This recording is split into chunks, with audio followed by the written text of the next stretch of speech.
Welcome to Art of Officiating's first weekly dozen video of 2026, featuring plays from the 2025 Colorado High School Football Playoffs. I'm Mark Bradley. I wanted to publish this video before the 2026 season begins to prime the pump and knock some rust off. These plays are from games officiated in Colorado Springs, so I'll reference the Colorado 5-Person Mechanics Manual along with Colorado rules interpretations and modifications. In some of these playoff games, you'll see 7-person mechanics, and I'll point that out when it's relevant. If anything I say doesn't match what you do in your state, please consult your state's mechanics manual and rules interpretations. If you find these videos helpful, please like the video and subscribe to the Art of Officiating channel. And if you think other officials in your association would benefit from the weekly dozen, please share the videos with them. It's 1st and 10 from the A16. I like how the referee is positioned on the goal line at the snap. We want referees to start 12 to 15 yards behind Team A's line of scrimmage. Stepping back one additional yard is a good idea. If the snap goes over the quarterback's head, the referee doesn't need to take his eyes off the players to find the goal line. The formation is unbalanced to the linesman's side, so the back judge will key on the 2 outside players as his initial passing play keys. The linesman will key on the inside receiver. The forward pass is caught behind the line of scrimmage. Rule 757 says pass interference restrictions apply only if the legal forward pass crosses the neutral zone, so all Team A players can block downfield before the pass is caught. Rule 7512 says ineligible Team A players may not advance beyond the expanded neutral zone on a legal forward pass play before a legal forward pass that crosses the neutral zone is in flight. Because the pass is caught behind the line of scrimmage, the ineligible players can range downfield without fouling. Let's look at the linesman's movement. I'm nitpicking here, but he should not even move the 1 yard downfield. Stay on the line of scrimmage and be prepared to back up if the runner approaches the sideline. Notice the runner's forward progress is stopped before he loses the ball. Rule 422A states that the ball becomes dead when a runner is held so that his forward progress is stopped. We don't want cheap turnovers, so it's correct to kill this play.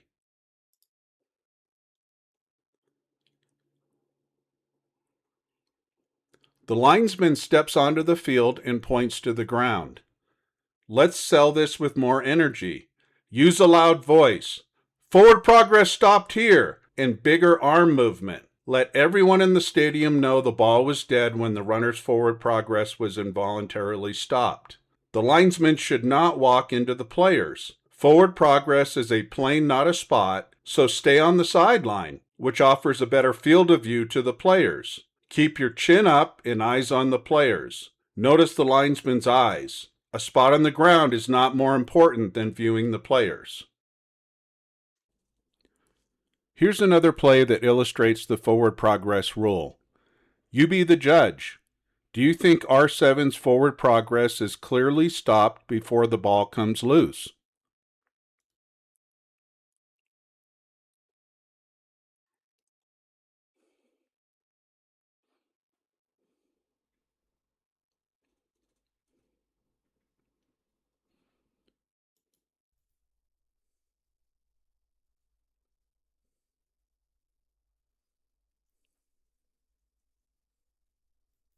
Initially, the linesman squares off at approximately the A32, but then he retreats and ultimately marks forward progress at the A29 after the recovery of the loose ball.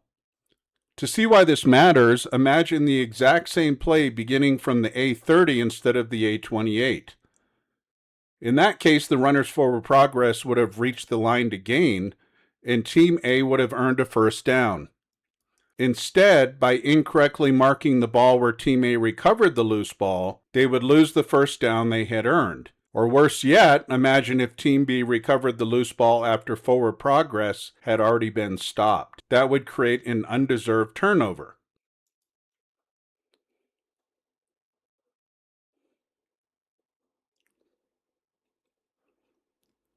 Watch the line judge.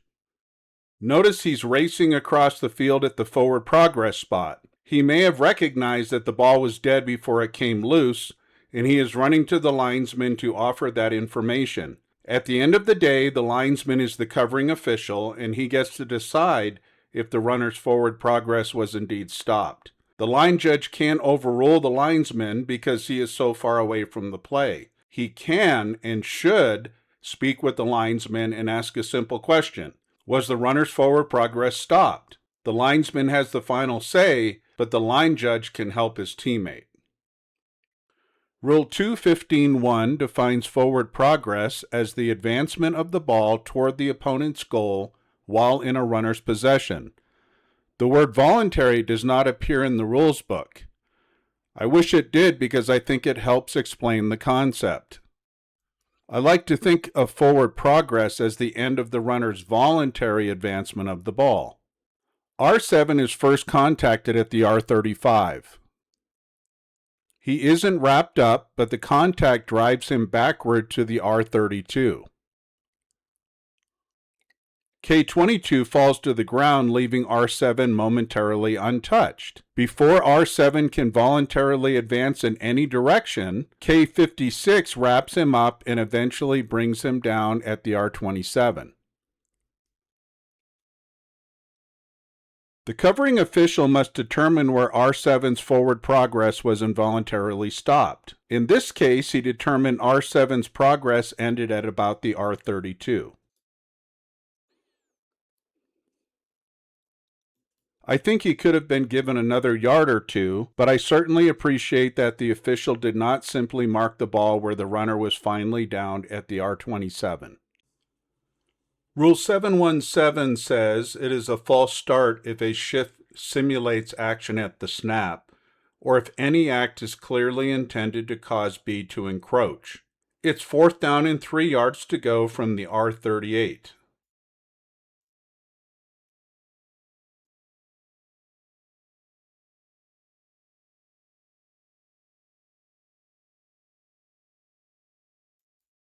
In my judgment, this action is obviously choreographed. The shift by the Team K players simulates action at the snap. All players abruptly sprint off the field in a straight line at the same time. Watch the movement of K1, the player positioned 15 yards behind the snapper. He runs toward the line of scrimmage to simulate a play.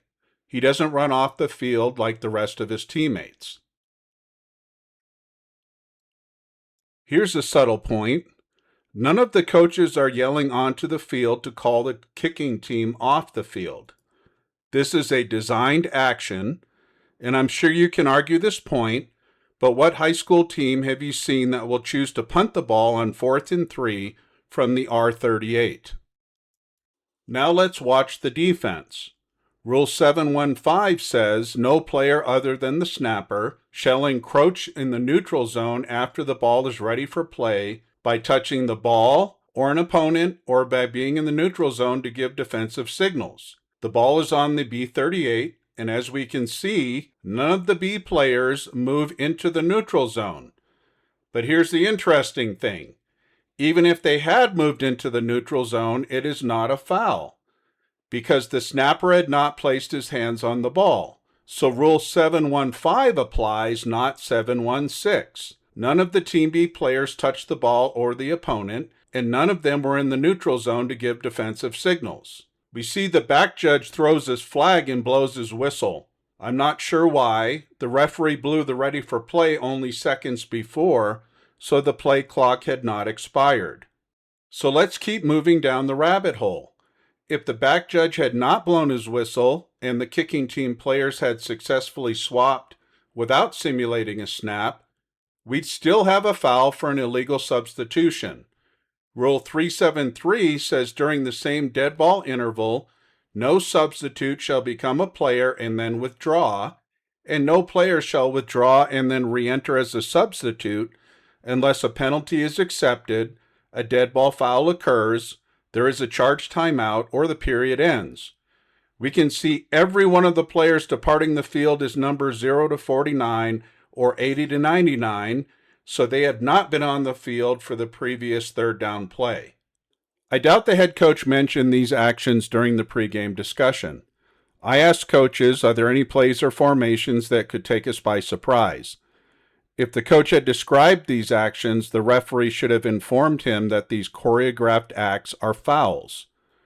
If he didn't mention these and then complained about a false start flag, I'd respond with, Coach, this action was clearly intended to cause the opponent to encroach. By rule, that is a false start. Here are two additional plays from the same game. I'll show them without commenting. Tell me how you would rule.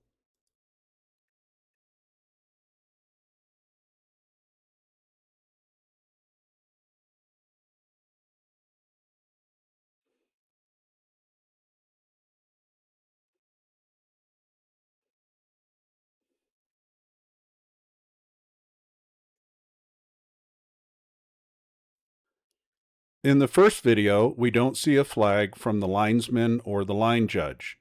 Clearly, they were surprised by the action and froze. If you're going to shut down the play, we need a flag, a stop the clock signal, and a good tweet, tweet, tweet whistle.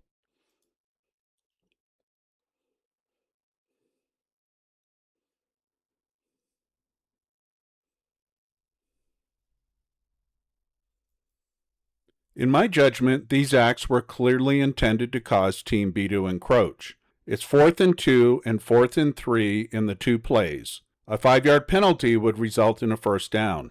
Following the flags, you see the teammate players and coaches celebrate. Yes, our abrupt movement paid off. Our non-football play worked as planned. I watch a lot of huddle video, and I consistently see that in these types of plays, officiating crews penalize the defense rather than the offense. This type of action is exactly why Rule 717A and 717B were written. We need to penalize Team A for this unfair act. Watch A1 and A4. Rule 726 says, after a huddle or shift, all players of A shall come to an absolute stop and shall remain stationary simultaneously without movement for at least 1 second before the snap. A1 steps forward to be on the line of scrimmage, and immediately A4 starts in motion.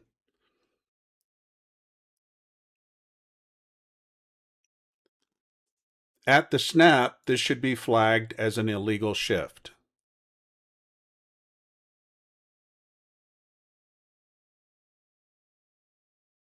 We are now going to focus on the block by A0 on B27.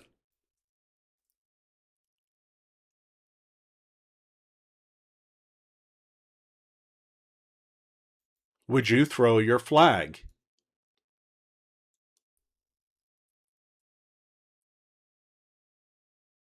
I know many defensive coaches would be calling for a foul for an illegal block in the back based on the second half of this block. Looks like a block in the back to me. No, it is not. Rule 252 defines blocking in the back as a block against an opponent when the initial contact is in the opponent's back. Here the initial contact is from the side. A0 simply maintains that contact as B27 turns in an attempt to tackle the runner. This is an excellent no call by both the referee and the line judge. Also watch the mechanics of the line judge. He remains on the line of scrimmage as the play develops and doesn't drift downfield. As the players approach, he backs up to create space and allow the play to pass in front of him. After the runner's forward progress is stopped in bounds, he properly gives the wind the clock signal. Notice that he maintains a comfortable cushion from the players and doesn't rush to the dead ball spot. These are outstanding mechanics.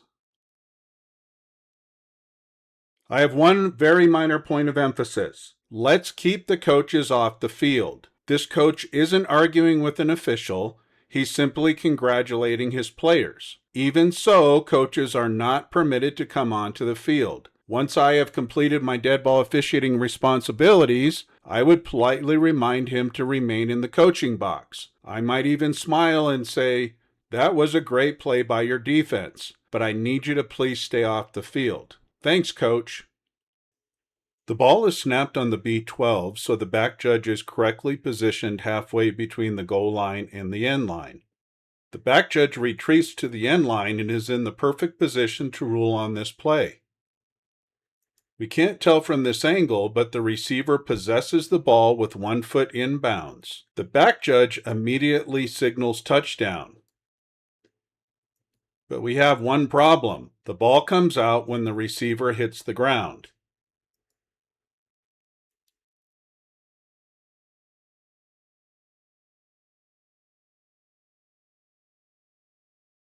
Rule 241 says a catch is the act of establishing player possession of a live ball, which is in flight, and first contacting the ground inbounds while maintaining possession of the ball. The 2026 NFHS Reading Study Guide adds clarity to the rules book. It says, catching a ball involves more than simply gaining possession. The rules do not provide great detail about the catch definition. Catching the ball is a process, not an act, and the process includes maintaining control of the ball long enough.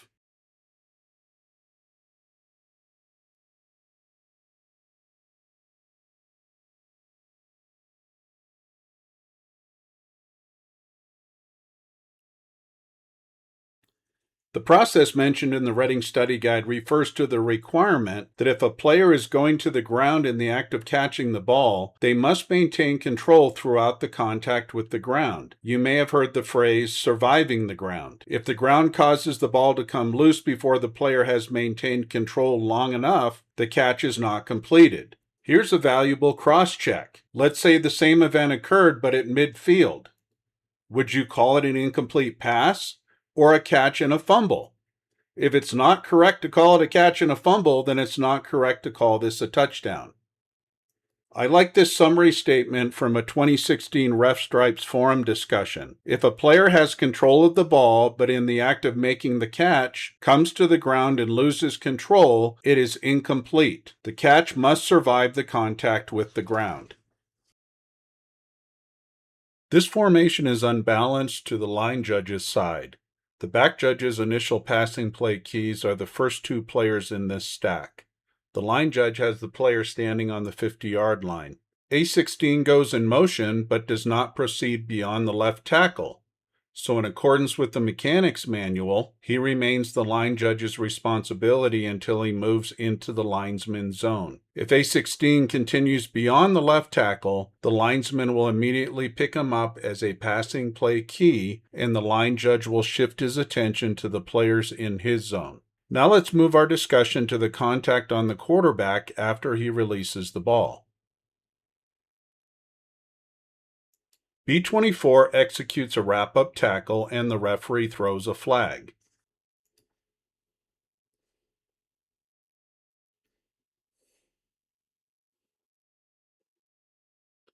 Let's systematically talk through this decision. Rule 232.16 defines a defenseless player as someone who, because of his physical position and focus of concentration, is especially vulnerable to injury. Rule 232.16a lists the passer as an example of a defenseless player. Can B24 legally contact a defenseless player, or is all contact prohibited?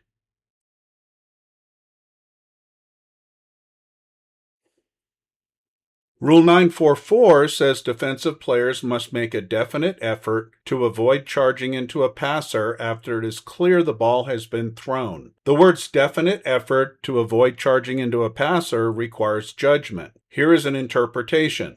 Assuming the contact is legal, watch for the number of steps the defender takes in the interval between the passer releasing the ball and the defender's contact. 1 step is no foul. 3 steps will be a foul. 2 steps is the gray area.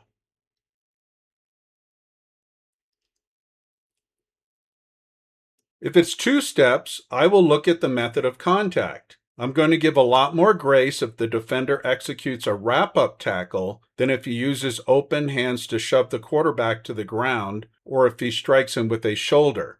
In my judgment, B24 executes a wrap-up tackle after one step, so I would not flag this for roughing the passer. One final point. The referee tosses a flag, but only the linesman gives a stop the clock signal. Every official should be signaling stop the clock at this moment. The referee should signal first because he threw his flag, and he should also give a tweet, tweet, tweet, look at me signal to indicate he has a flag down. Then all officials should mirror his stop the clock signal. The formation is balanced, so the back judge's passing play initial responsibility is the outside player on the line judge's side. The linesman is looking at the two players on his side. A12 goes in motion and catches a forward pass behind the line of scrimmage. A12 then throws a pass downfield. Rule 752 says a second forward pass thrown during the down is a foul for an illegal forward pass. It doesn't matter that the first forward pass was completed behind the line of scrimmage. Rule 732 says it is legal to hand the ball forward provided both players are in or behind the neutral zone. So if the quarterback had handed the ball forward to A12, then his pass downfield would be legal.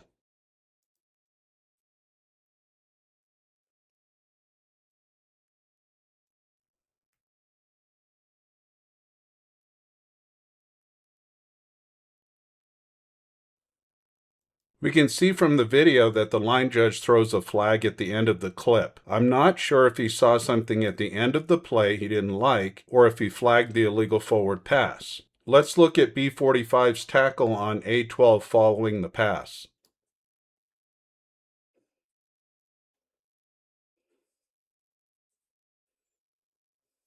As we discussed in the earlier video, this is not roughing the passer.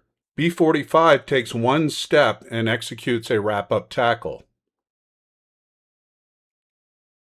It is not a foul in the NFHS code to tackle the passer at or below the knees. It is a foul in the NFL, but not in high school. The referee must stay with A12 and B45. Don't leave any players behind you. And notice A7 starts to sprint toward these two players. We don't know his intent. He could be running to confront B45. So we want to keep our eyes on those players until all colors separate. The ball is snapped from the B16, so the back judge is correctly positioned halfway between the goal line and the end line. In my opinion, he needs to be a little quicker getting to the goal line. He's 1 to 2 yards deep in the end zone when the ball arrives. Try to be stationary on the goal line when the ball or the runner arrives. In accordance with the Colorado Mechanics Manual, the back judge will mark forward progress between the B2 and the goal line. Great job stepping onto the field to mark forward progress.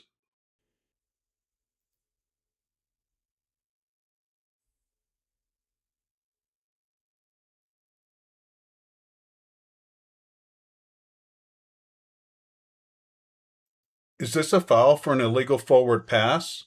Rule 752, Exception 2, says it is legal for a player to conserve yardage by intentionally throwing an incomplete forward pass if all of the following conditions are met. Number 1, the passer is the only player to possess the ball after the snap ends.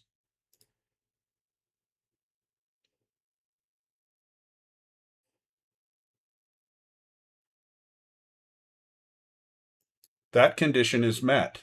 Number 2, the passer has possessed the ball beyond the lateral boundary of the free blocking zone as established at the snap.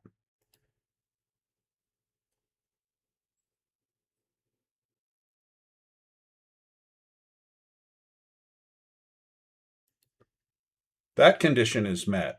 And number 3, the pass reaches the neutral zone, including the extension beyond the sideline. The ball is snapped on the A35, and the person wearing number 55 on the bench catches the ball on the A35. So that condition is met. When in question, the pass has reached the neutral zone. Now let's look at the contact on A14 by B7.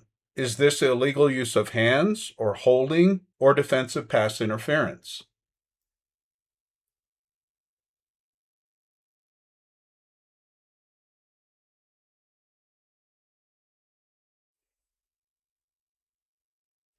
Rule 923D says a defensive player shall not contact an eligible receiver who is no longer a potential blocker. But let's not be draconian here. Does this contact knock the receiver off his route, or does B7 restrain A14?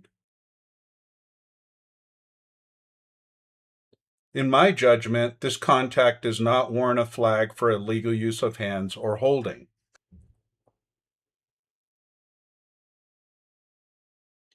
B7 knocks A14 to the ground. Is this defensive pass interference? Rule 7510 says it is forward pass interference if any player of A or B who is beyond the neutral zone interferes with an eligible opponent's opportunity to move toward, catch, or bat the pass. The NFHS code does not include the uncatchable caveat, but in my judgment, B7 does not interfere with A14's opportunity to move toward, catch, or bat the pass. If B7's contact is a personal foul for unnecessary or excessive contact that incites roughness, by all means flag it, but I don't see a personal foul here. One more teaching point. The line judge should not walk onto the field and put players behind him. Stay on the sideline until the colors separate. That's your preseason weekly dozen video to kick off the 2026 season. Thanks for watching. Please like this video and subscribe to the channel. I also invite you to visit artofofficiating.com to view more high school football officiating content. If you encounter any interesting plays during your season, I'd love to see them. You can send them to me at contact@artofofficiating.com.